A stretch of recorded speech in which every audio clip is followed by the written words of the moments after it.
उल्फत का तलबगार हूँ मैं, खूब पहचान लो असरार हूँ मैं। ख्वाब इशरत में है अरबाब खिरद, ख्वाब इशरत में है अरबाब खिरद, और एक शायर बेदार हूँ मैं। छेड़ती है जिसे मिज़राब अलम, छेड़ती है जिसे मिज़राब अलम, साज़े फितरत का वही तार हूँ मैं। ऐब जो हाफिज़ो खय्याम में था, ऐब जो हाफिज़ो खय्याम में था, हाँ कुछ उसका भी गुनहगार हूँ। कुफ्रो इल्हाद से नफरत है मुझे, कुफ्रो इल्हाद से नफरत है मुझे, और मजहब से भी बेजार हूं मैं। एक लपकता हुआ शोला हूं मैं, एक लपकता हुआ शोला हूं मैं, एक चलती हुई तलवार हूं मैं। खूब पहचान लो असरार हूं मैं। आपने पहचान ही लिया होगा, ये असरार उल हक मजाज हैं। मजाज रुदौलवी भी और मजाज लखनवी भी। मजाज की पैदाइश लखनऊ के करीब रुदौली में हुई। उनकी इब्तिदाई तालीम और तरबियत भी यहीं हुई। देखिए, मजाज के बारे में समझ में नहीं आता कि मैं कहाँ से बात शुरू करूँ। वो छोटा सा मोहल्ला रुदौली का जो नबी खाना कहलाता था, और उसमें एक बड़े फाटक में दाखिल होने के बाद दाहिनी तरफ मजाज का मकान था। थोड़ा सा आगे बढ़िए तो एक बहुत पुरानी बारादरी जिसकी छत टूटी हुई, दर उसके कहीं कहीं पर शिगाफ्ता, ये उस महल्ले की शक्ल थी। मजाज के वालिद सरकारी मुलाजिमत में थे, जहां उनका तबादला होता रहता था, कभी लखनऊ, कभी आगरा, कभी अलीगढ़। इसीलिए मजाज की तालीम भी इन्हीं 3 शहरों में हुई। लखनऊ से उन्होंने हाई स्कूल अव्वल दर्जे में पास किया, आगरा से मैट्रिक किया और अलीगढ़ से बीए की डिग्री हासिल की। मजाज को बचपन से ही शायरी का बहुत शौक था। तालीम के साथ साथ उनकी शायरी का शौक भी परवान चढ़ता गया, और बीए कर लेने से पहले ही वो उर्दू के एक मशहूर शायर की हैसियत से हिंदुस्तान में धूम मचा रहे थे। मजाज की शख्सियत, उनकी फ़िक्र और फ़न पर बहुत काम हुआ है, और कई जावियों से काम हुआ है। उनके दोस्त प्रोफेसर मोहम्मद हसन ने अपने अंदाज से उनकी शख्सियत को अफसानवी कालिब में ढाल दिया है। 2003 में एक नावल आया, गमे दिल वहशत दिल के नाम से। प्रोफेसर मोहम्मद हसन ने इस नावल में मजाज की पूरी लाइफ और उनकी पूरी फ़िक्र और उनकी शख्सियत के तमाम जावियों को बड़ी खूबी से समेटा है। बचपन से कि रुदौलवी में किस तरह मन्नतों मुरादों के बाद वो पैदा हुए, फिर लखनऊ में उनकी तालीम और तरबियत हुई, फिर आगरा आए, आगरे में जज्बी वगैरह से और फ़ानी से उनकी मुलाकात हुई, उनसे इस्लाह ली, और 1931 में वो अलीगढ़ आ गए। अलीगढ़ उनकी शख्सियत में बहुत माविन हुआ। बीए कर लेने के बाद मजाज ऑल इंडिया रेडियो में मुलाजिम हो गए। वहाँ से जो रिसाला निकलता था आवाज़, उसके मुआविन मुदीर की हैसियत से काम किया। कुछ अरसे बाद वो दिल्ली छोड़कर बम्बई चले गए और महकमा इत्तलात से वाबस्ता रहे। कुछ अरसे बाद बम्बई भी छोड़ दी और वापस दिल्ली आ गए। यहाँ आकर हार्डिंग लाइब्रेरी में कुछ अरसे मुलाजिमत की। ये उनकी आखिरी मुलाजिमत थी। मजाज साहब हमारे वालिद चौधरी फरीदुल हक साहब के सगे चचाजाद भाई थे, और हमारे वालिद साहब तन्हा औलाद थे, इसलिए वो अपने चचाजाद, खालाजाद, भाई बहनों को ही अपना सगा समझते थे। और हम लोग चूँकि एक ही सड़क पर रहते थे, लिहाजा और रिश्तेदारों के मुकाबले में उनसे मिलना जुलना ज़्यादा था, और वो तबीयतन ऐसे थे कि हम सबको बेहद पसंद थे, और वो बच्चों से बहुत प्यार करते थे। चूँकि हमारे घर एक ही सड़क पर थे तो आना जाना था रोज़ का। मैं अक्सर स्कूल से आकर दारुस्सराज, जो उनके घर का नाम था, वहाँ जाती थी। तो कभी तो वो लॉन में बेंच की कुर्सियों पर बैठे हुए मिलते थे, और कभी वो अपने कमरे में होते थे और खिड़की खुली होती थी, देखते थे मैं आई हूँ तो पुकार लेते थे। अगर कोई दोस्त साथ होते थे तो उनसे मेरा तारुफ ज़रूर कराते थे। मैं करामत हुसैन मुस्लिम कॉलेज में पढ़ती थी, जहाँ वो बड़ी लड़कियों में मजाज चचा बहुत मकबूल थे और सबको मालूम था कि मेरी रिश्तेदारी है, तो मुझसे उनके लिए अक्सर सवालात पूछे जाते थे। मजाज एक खुश मिजाज इंसान थे। हाजिर जवाबी और जुमलाबाजी में वो जवाब नहीं रखते थे। 20वीं सदी के अदीबों और शायरों में सबसे ज़्यादा लतीफ़े उन्हीं के नाम से मशहूर हैं। यही वजह है कि आज भी अदबी महफिलों में उनके लतीफ़े गाहे बगाहे दिलचस्पी से सुने और सुनाए जाते हैं। अस्सलाम वालेकुम। वालेकुम सलाम। सुनाइए हजरत, कैसे हैं आप?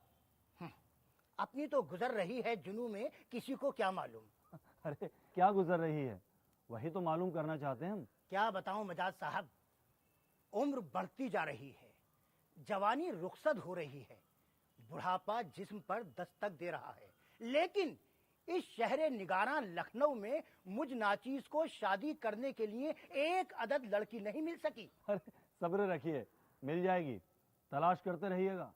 सुना है तलाश करने पर तो खुदा भी मिल जाता है। मगर जनाब, मुझे खुदा नहीं चाहिए, एक अदद लड़की चाहिए। मिल जाएगी मिल जाएगी, तलाश करते रहिएगा। जनाब, तलाश करते करते उम्र बढ़ती जा रही है, अब तो सेहत में भी गिरावट आती जा रही है और जिस्म की ताकत भी खत्म होती जा रही है। अब तो मैं सोच रहा हूँ कि किसी बेवा से ही शादी कर डालूं। अरे बेवा की तलाश में तो और वक्त निकल जाएगा। अच्छा होगा कि आप किसी लड़की से फौरन निकाह पढ़वा लीजिएगा। अच्छा, बेवा तो वो अपने आप हो जाएगी। नहीं। खुदा हाफिज। बेवा तो अपने आप ही हो जाएगी, ये भी कोई बात हो गई। ला हौल बिला कुव्वत। जिंदगी साज दे रही है मुझे, जिंदगी साज दे रही है मुझे, सहरो एजाज दे रही है मुझे, और कहीं दूर आसमानों से मौत आवाज दे रही है मुझे। वाह। क्या पूछ रहे थे आप? मिजाज साहब, एक बात सच बताइएगा, जी। आपको तबाह करने में सबसे ज्यादा हाथ किसका है? क्या मतलब? अरे, मतलब यही, आपको सबसे ज्यादा बिगाड़ा किसने? हसीन लड़कियों ने, शायरी की शहदाइयों ने, या शराब ने? भाई हमने तो इन तीनों को बराबर का मौका दिया है। चलिए एक और शेर हो जाए।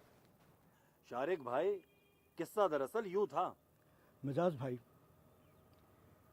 खुदा की कसम, आप बहुत प्यारे इंसान हैं। ज़ै नसीब। बेहतरीन शायरी करते हैं, अपने दिलकश अंदाज में कलाम सुनाते हैं और सुनने वालों को अपना दीवाना बना देते हैं। आपने उर्दू शायरी को कई लाजवाब तख्लीकात अता की हैं। अपनी बेहतरीन तख्लीकात से इसका दामन भर दिया है। लेकिन क्या? लेकिन इस कमबख्त शराब को मुंह लगाकर आप अच्छा नहीं कर रहे हैं। मिजाज भाई, आप नहीं जानते, आप शराब को नहीं पी रहे हैं, बल्कि कमबख्त खाना खराब शराब आपको पी रही है। आपकी सेहत और आपकी शायराना सलाहियतें बर्बाद कर रही है। ओहो, तो आप क्या चाहते हैं, मैं शराब पीना छोड़ दूं? जी हाँ, मैं कई दिनों से आपसे दरखास्त करना चाहता था, लेकिन आज हिम्मत करके अपने दिल की बात आपसे कह रहा हूं। आप शराब पीना छोड़ दें। अगर आप मेरी बात मानकर शराब पीना तर्क कर देंगे तो मैं क्या? बेहिचक बोलिए। तो मैं इस एवज में आपको हर महीने 400 रुपए दिया करूंगा, ताकि आप एक खुशगवार जिंदगी बसर कर सकें और शेर व अदब की खिदमत करते रहें। कहिए, क्या आपको मेरी तजवीज़ पसंद आई? तजवीज़ तो पसंद आई, लेकिन आप शहर के इतने बड़े रईस हैं, हमारे मुखलिस दोस्त हैं, और आप हमें हर महीने 400 रुपये भी देना चाहते हैं।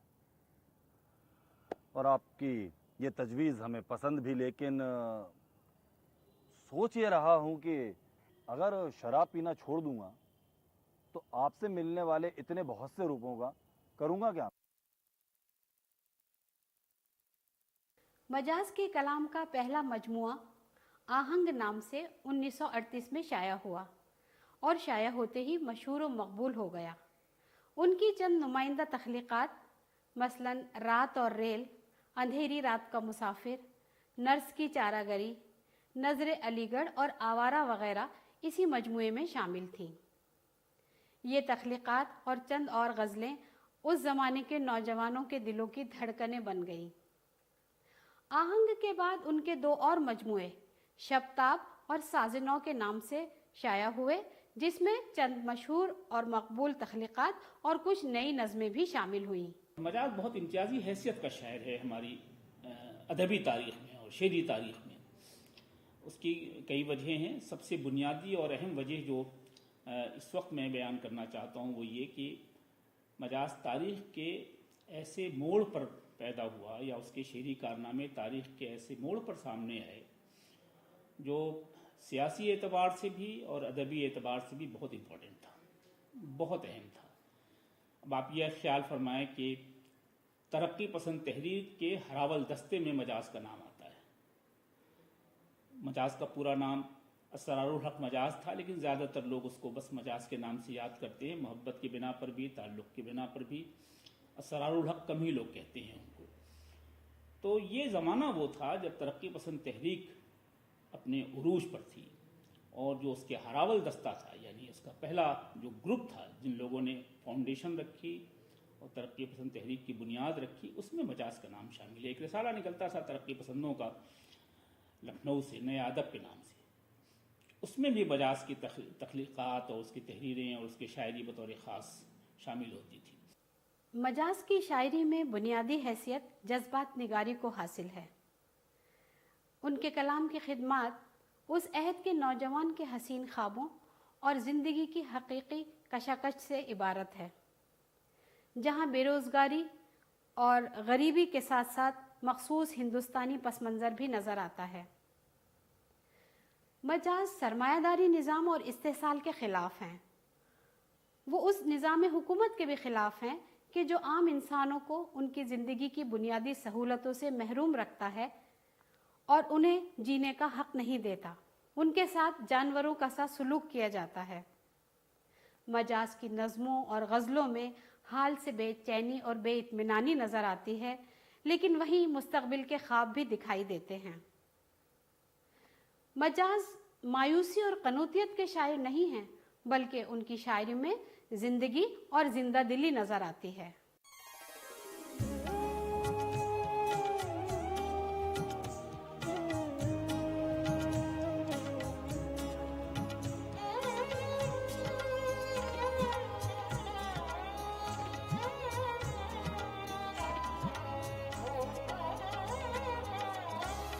जुनूने शौक अब भी कम नहीं है, जुनूने शौक अब भी कम नहीं है, मगर वो आज भी बरहम नहीं है, मगर वो आज भी बरहम नहीं है, जुनूने शौक अब भी कम नहीं है।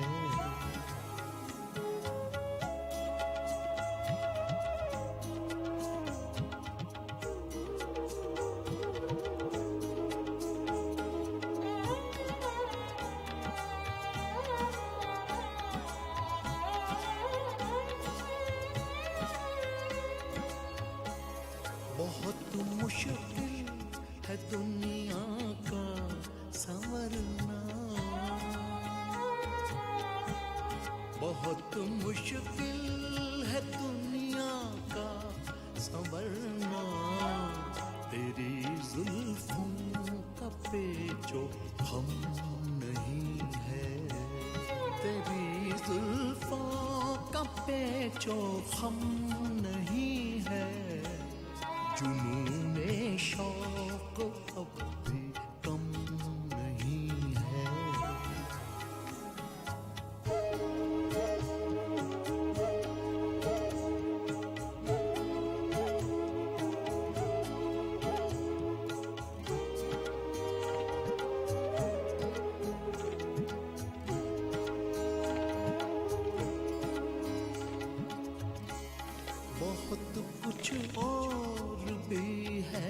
इस जहां में, बहुत कुछ और भी है इस जहां में, बहुत कुछ और भी है इस जहां में। ये दुनिया महज गम ही गम नहीं है, ये दुनिया महज गम ही गम नहीं है। जुनूने शौक अब भी कम नहीं है।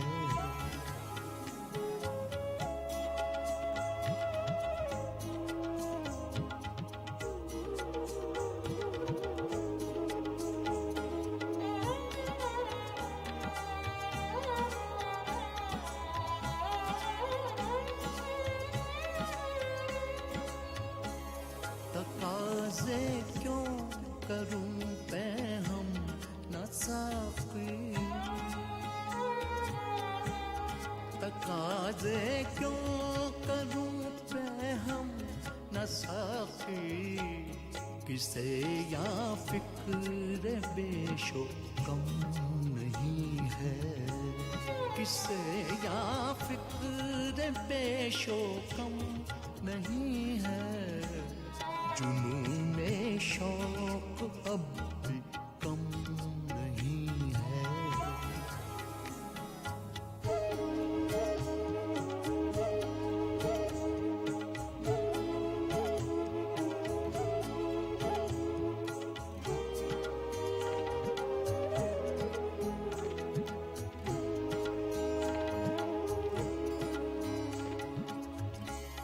उधर मशकूक है मेरी सदाकत, उधर मशकूक है मेरी सदाकत, उधर मशकूक है मेरी सदाकत। इधर भी बदगुमानी कम नहीं है, इधर भी बदगुमानी कम नहीं है। जुनूने शौक अब भी कम नहीं है।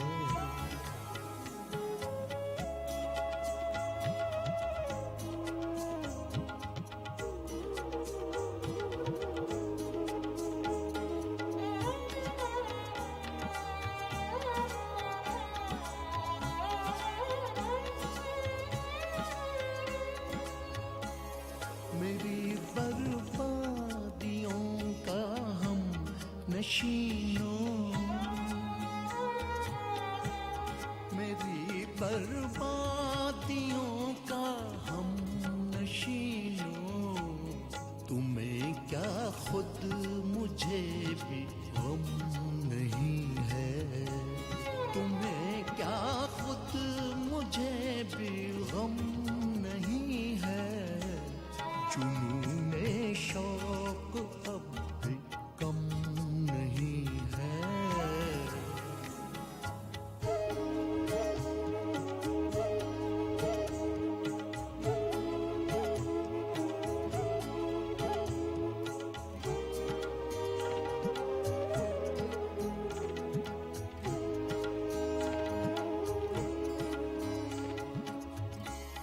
अभी बज़्म तरब से क्या उठूं मैं,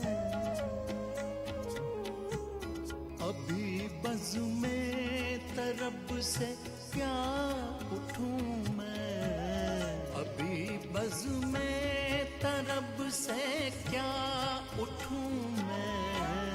अभी तो आँख भी पूर्णम नहीं है, अभी तो आँख भी पूर्णम नहीं है। अभी तो आँख भी पूर्णम नहीं है, अभी तो आँख भी पूर्णम नहीं है। अभी तो आँख भी पूर्णम नहीं है, अभी तो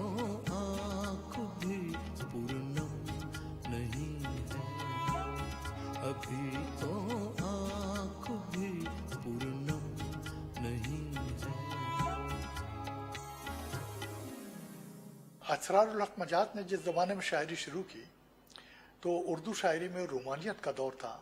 इब्तिदा में उन्होंने जो नज़में लिखी वो रोमानियत से भरपूर थीं, लेकिन अपने ज़माने के तकाज़ों को मलहूज़ रखते हुए वो रोमान से इनकलाब की तरफ आए।